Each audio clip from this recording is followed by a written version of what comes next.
everyone's got their own spices they like, right? And that is a strong competition. But back to your point, if you take it back to where most people are, which is a love of food, right? Yeah, you can love yours, but most people, they really just love the social aspect of sharing food and enjoying it. And that's a way of simultaneously celebrating cultural differences, but highlighting the similarities. Because every culture, maybe except for British culture, has great food. I don't mean to be disrespectful.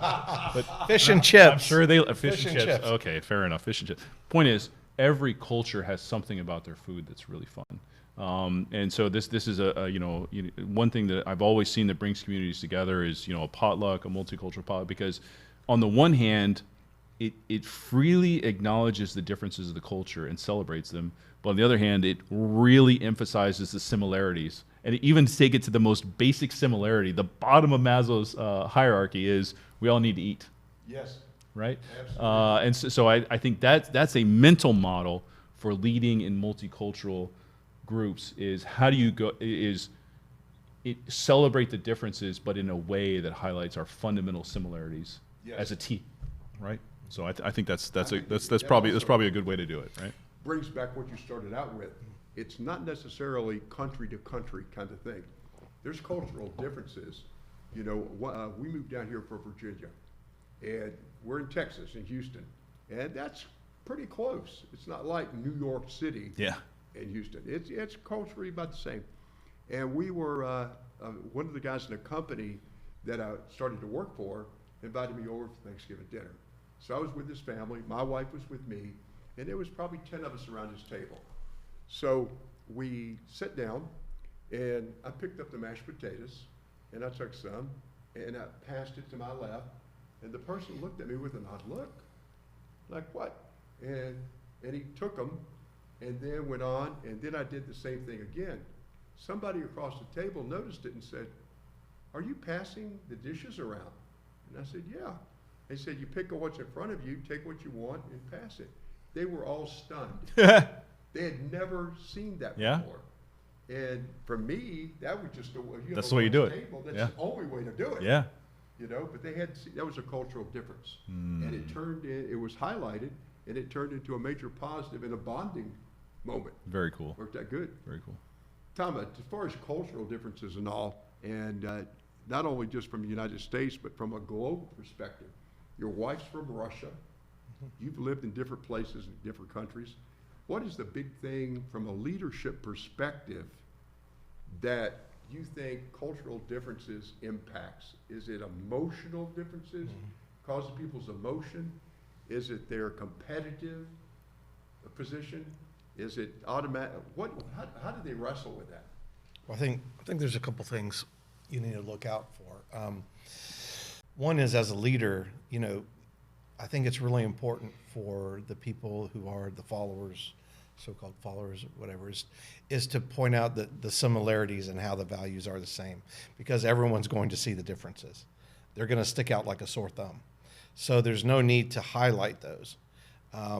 But then also when they appear, how do you deal with that? How do you say, hey, we're all one team? Because there's something in us that's so tribal. We talked about this earlier. And, the emotional aspect of it. And for some reason, sometimes we can take things that are different very negatively. So the response sometimes, that could be tribal, or we're so different, that becomes highlighted. That could be, it's if the other is a threat, if you perceive that as a threat, you've got a problem, because you lack trust. It just becomes problematic. So you have to help people to see before these differences become so apparent. I think, number one, you need to highlight how our values are the same. Number two is, how do you deal with these differences when they come up? And number three is, and the reason why I was on my phone earlier is I was looking up the Globe studies. You remind me about the Globe studies, but it didn't come to my mind why, what all those results were, like exactly what the terms were and all that. And I looked it up, and it turns out that, when they did the Globe studies, it was divided into two parts. One is the cultural dimensions, and we can get into that. The other is, which is just what I want to point out now in answer to your question, is The major global leadership dimension that describe the ways in which leaders are perceived and valued across cultures. So in other words, despite all the different cultures, what do all cultures perceive to be effective leadership? So what can I do? It's almost like cultural intelligence. What can I do as a leader to be perceived to be effective as a leader to everyone? And I'll just Tell me, cover before this. you continue on, I love Sure. it. But for some of our viewers, Okay. what are globe studies? So the Globe studies were, if you picture, like, there were hundreds of academic scholars across the globe that were able to participate this, and they basically, I mean, for the new initiates, most leadership studies are based on the concept of surveys, right? Where we send out surveys to multi-layers of leadership that talk about behaviors and results. And we academically, through correlations, not causations, but through correlations, we tie behaviors to results. So the Globe studies were looking at all of those different kinds of behaviors and traits and outcomes in different cultures, right? So there's like a Russia archetype leader, there's like a U.S. archetype leader, there's a Middle East archetype leader. And it looked at all these different archetypes of what leaders are in different cultures. And as Tom was saying, what they were able to do is come up to say, okay, if, say, for example, Russia favors this kind of archetype of a leader, right? Whereas China favors this kind. And so they were different. But what Tom's saying is that there were also overlap. Like, there's some commonalities, and it doesn't matter what culture you're in. So what's nice about our brand of leadership consulting is we have that academic research at our disposal, and we've got the understanding to help people in those kind of environments to say, okay, here's your problem, or here's your dilemma.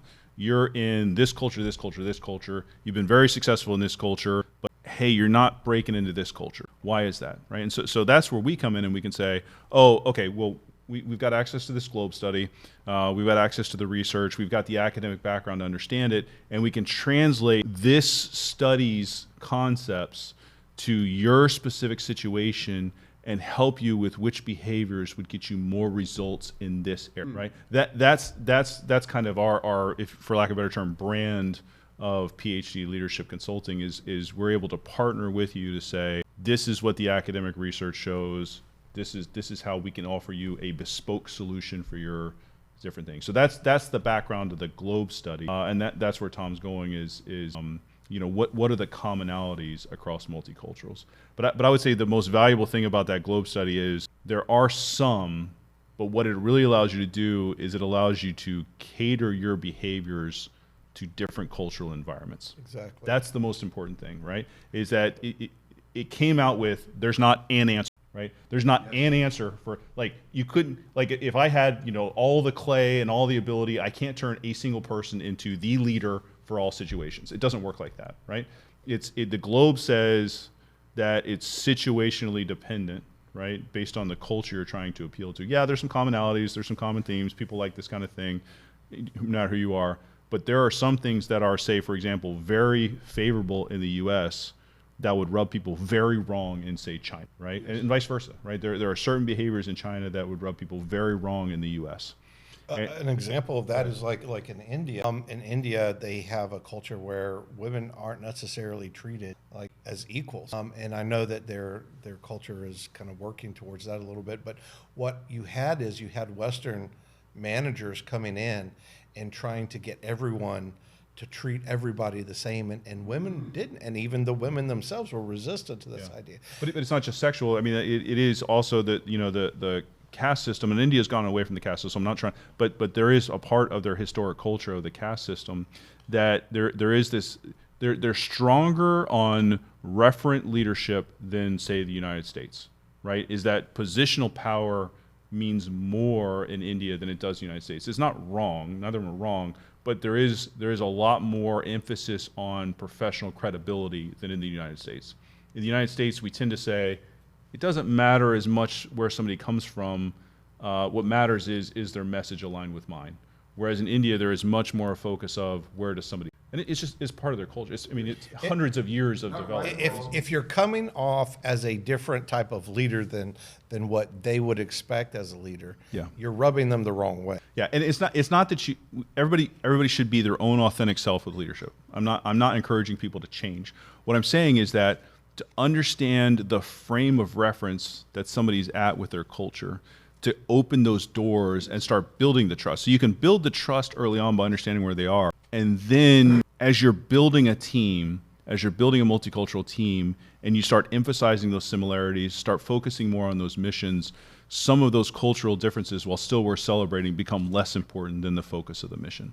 And I think if I were to sum it up, everything we've said, globe studies, cultural differences, what is culture, all it comes back to is awareness of the cultural differences, focus on the similarities, and build a team from there. I would say that's the framework that we'd offer for leadership, is that kind of three-step process. And the thing, what was going through my mind, and we all understand leadership, and I'm sure we've all got to the same realization that there's more that we don't know than we do know.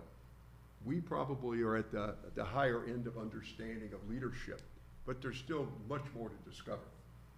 For our audience who is being challenged with growing, emerging problems, or want to become a more accurate, more intense, more calm, overall, from whatever perspective, leader, PhD Leadership Partners, that's the value we can bring to it. We can take all the studies, the academics, the science behind it, bring it in, and as Dr. White said, apply it, figure out the conjectures to make it happen into your world.